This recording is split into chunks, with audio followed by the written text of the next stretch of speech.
والصلاة والسلام على من لا نبي بعد نبينا محمد صلى الله عليه وسلم وعلى آله وصحابته والتابعين لهم بإحسان إلى يوم الدين. Toutes les louanges appartiennent à Allah subhanahu wa ta'ala, le Seigneur des mondes, le tout miséricordieux, le clément. Le salut d'Allah sur le prophète Muhammad sallallahu alayhi wa sallam, sur sa famille et ses nobles compagnons, ceux qui ont suivi, ceux qui suivent, ceux qui suivront la droiture jusqu'au jour dernier. Et après ça, fidèles musulmans, mes frères, frères en islam, sœurs en islam. Jusqu'à présent, notre sermon porte sur la tricherie et l'injustice dans la communauté musulmane et sur la terre. La fois passée, nous avons montré les dangers de la tricherie ou bien de l'injustice dans nos familles, dans nos sociétés, dans nos activités. Par la volonté d'Allah subhanahu wa ta'ala, ce thème-là va nous mener directement aujourd'hui dans la sourate 4 au verset 10. Allah subhanahu wa ta'ala nous parle de ceux-là qui, à la mort d'un homme, il laisse derrière lui des veuves et des orphelins.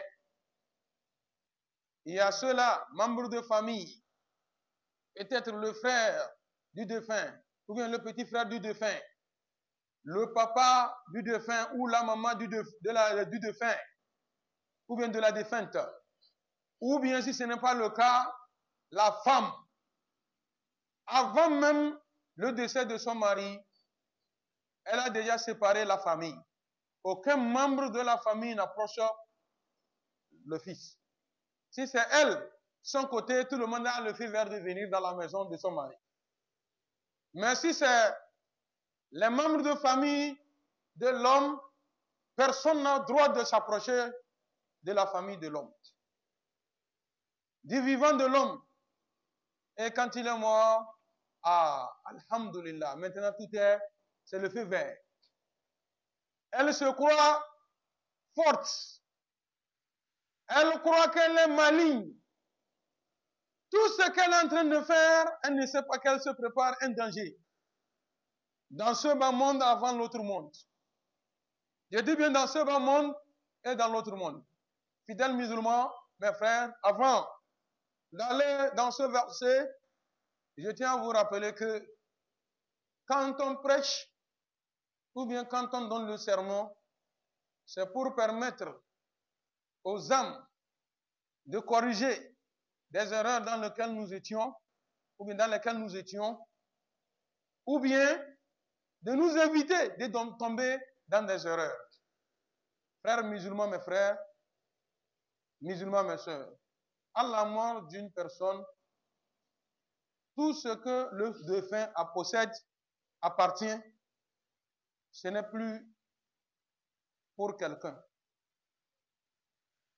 Les membres de famille, ce n'est plus pour quelqu'un. C'est pour les orphelins, la veuve, le papa, la maman du défunt.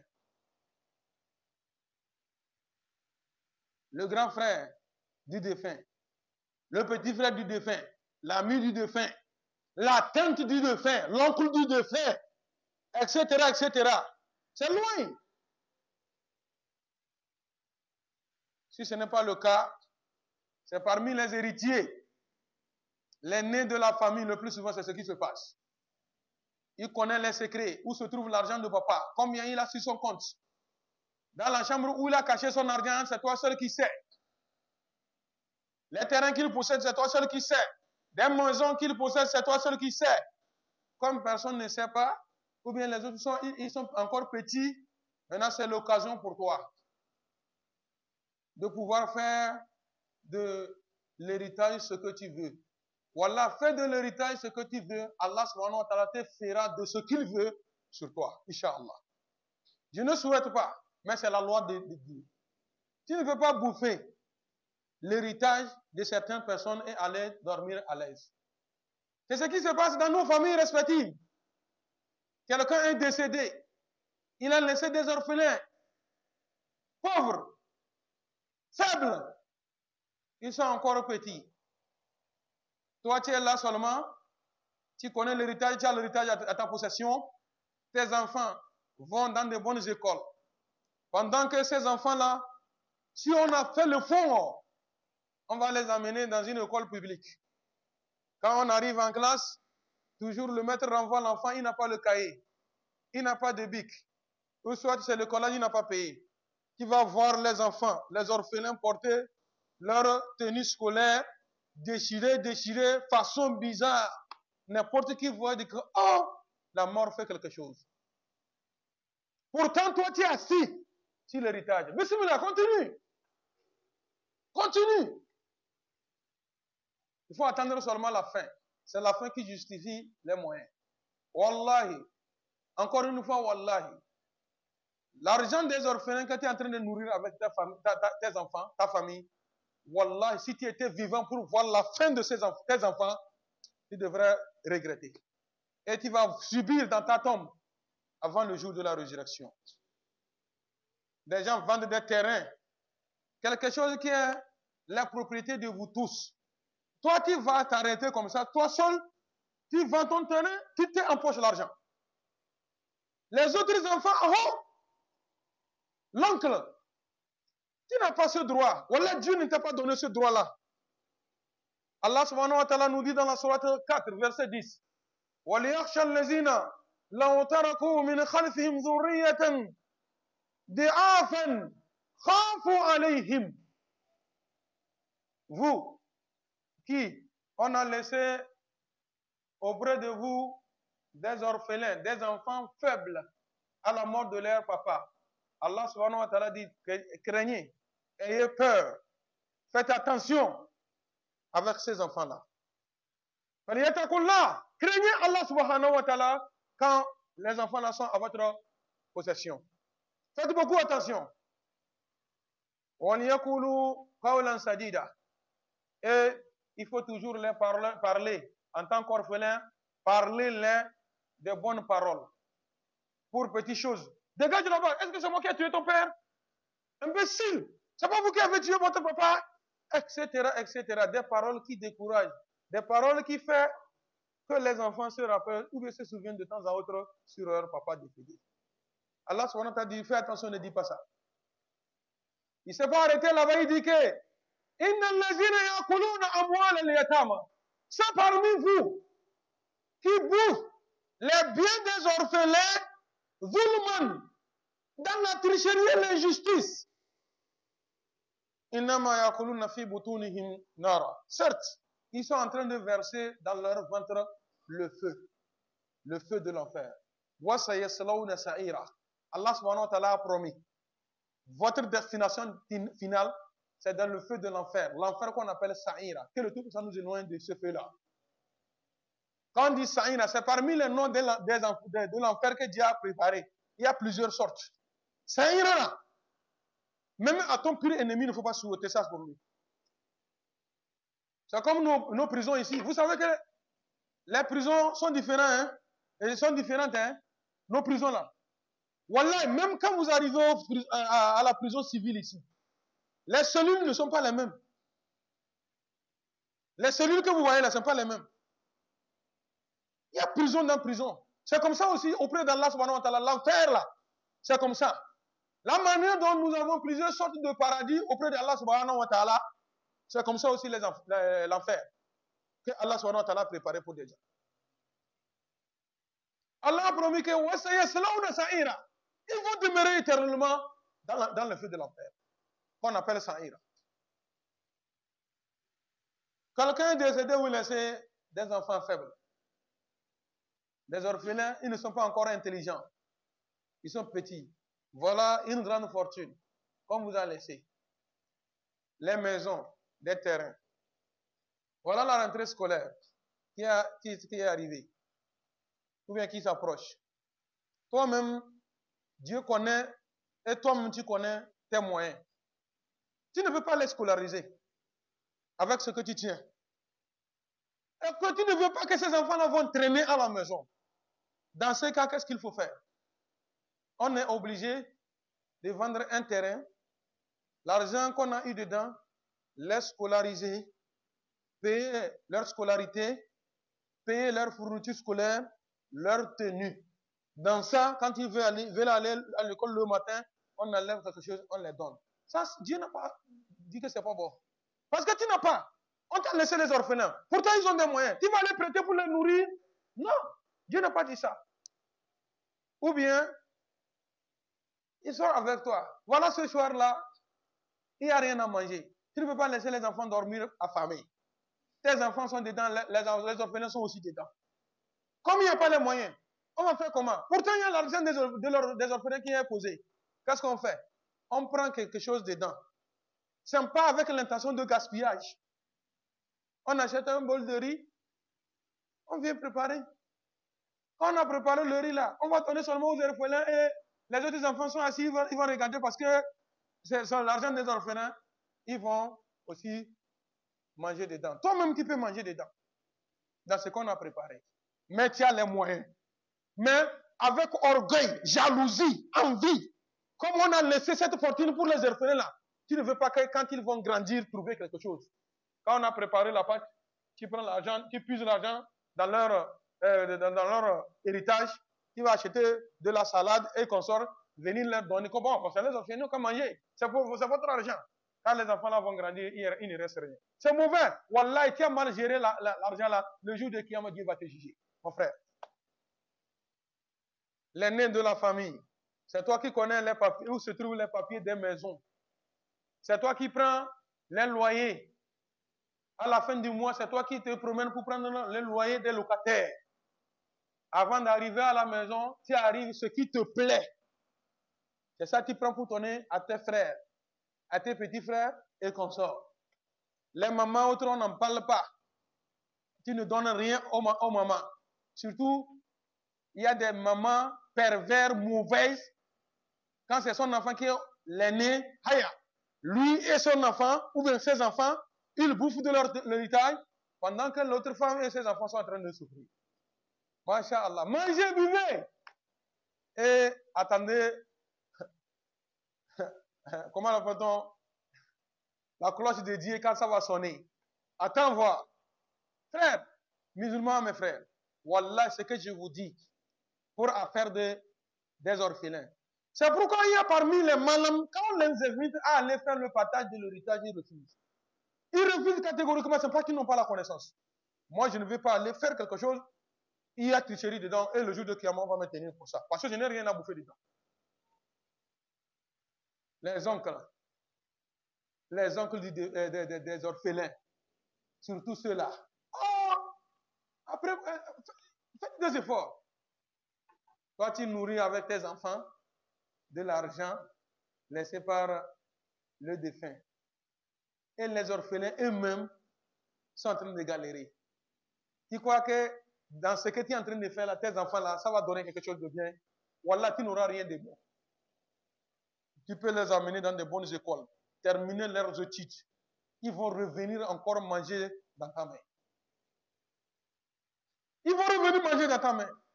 Ces orphelins que vous avez négligés, je jure au nom de Dieu.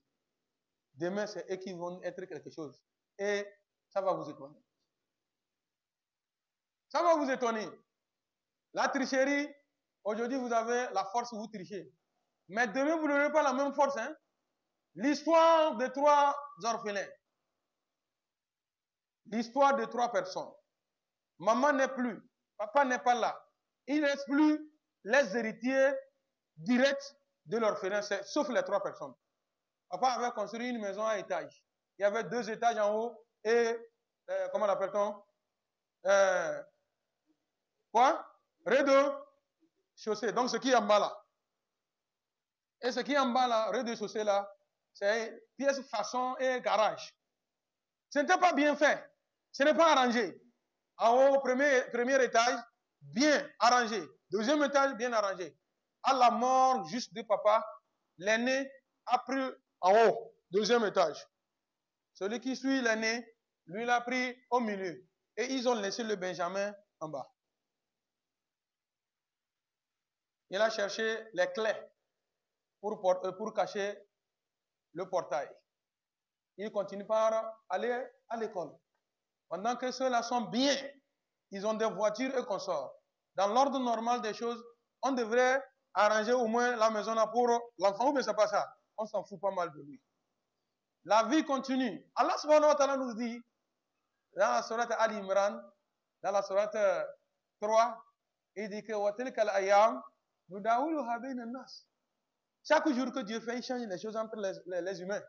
Aujourd'hui, c'est toi qui es tiens. Demain, ce sera pour quelqu'un. Que tu veuilles ou pas, c'est la loi de la nature. À un moment donné, l'enfant a réussi son concours. La vie commence par sourire à cet enfant-là. Il est devenu maintenant bien riche. En ce moment, les grands frères, leur richesse, ce n'est pas ça. Maintenant, difficilement, ils joignent les deux bouts. C'est là un matin, l'enfant a fait appeler ses grands frères chez les grands. Bon, j'aurais voulu qu'on dise à mes frères qu'à la mort de notre papa, c'est le terrain de notre papa et nous avons hérité de notre papa. Bon, chez moi, ce qu'on a fait, rez-de-chaussée, la pièce qu'on a faite là, ça ne me plaît pas. Le garage aussi, ça ne me plaît pas.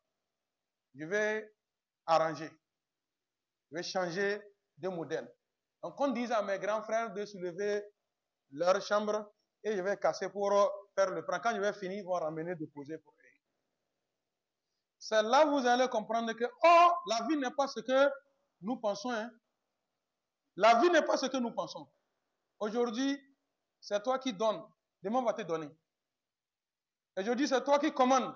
Demain, on va te commander. Quand tu fais ou non, c'est la loi de la nature. Hier, nos parents nous donnaient. Et quand ils veulent te donner, ils te tapent ou bien t'insultent avant de te donner. Aujourd'hui, ils sont là, ils ne peuvent rien faire. À la fin du mois, tu vas donner, lui donner. Il prend et te dit merci. C'est la loi de la vie. Frères musulmans, pour terminer, regardez. L'enfant là a insisté. Il a insisté. Les grands frères. Oh, pardon. Hey, hey. Ils croyaient que c'est amusement. Ils sont en train de dormir. Quand l'enfant a mené Gruon, avec la pelle là, on a mis ça sur le mur comme ça, posé.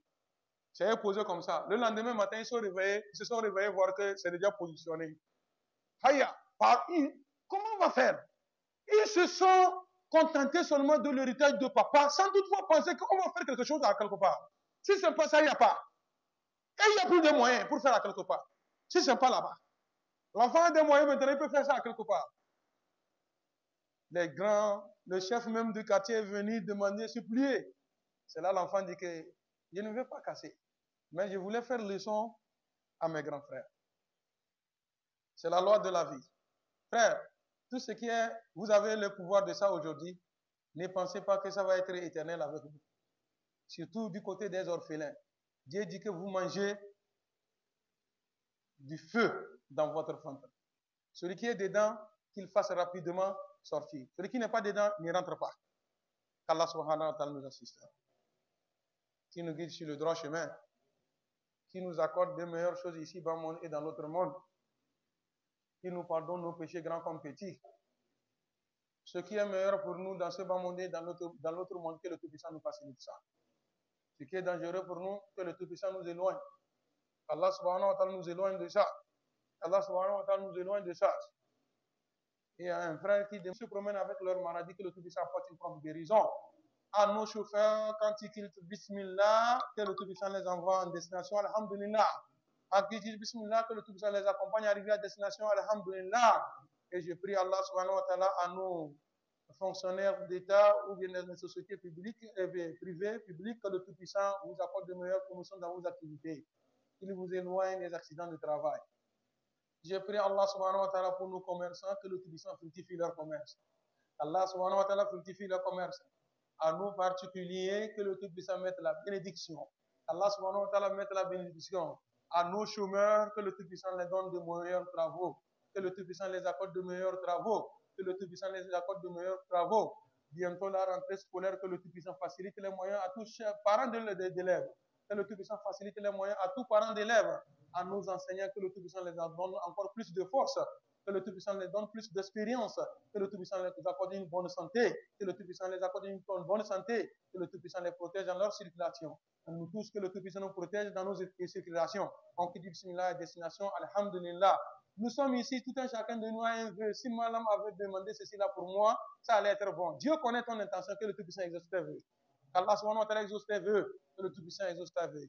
Je vais terminer par vous rappeler que juste Jalal wal Ikram, Subhana rabbika rabbil izzati amma yasifun wa salamun ala al-mursalin.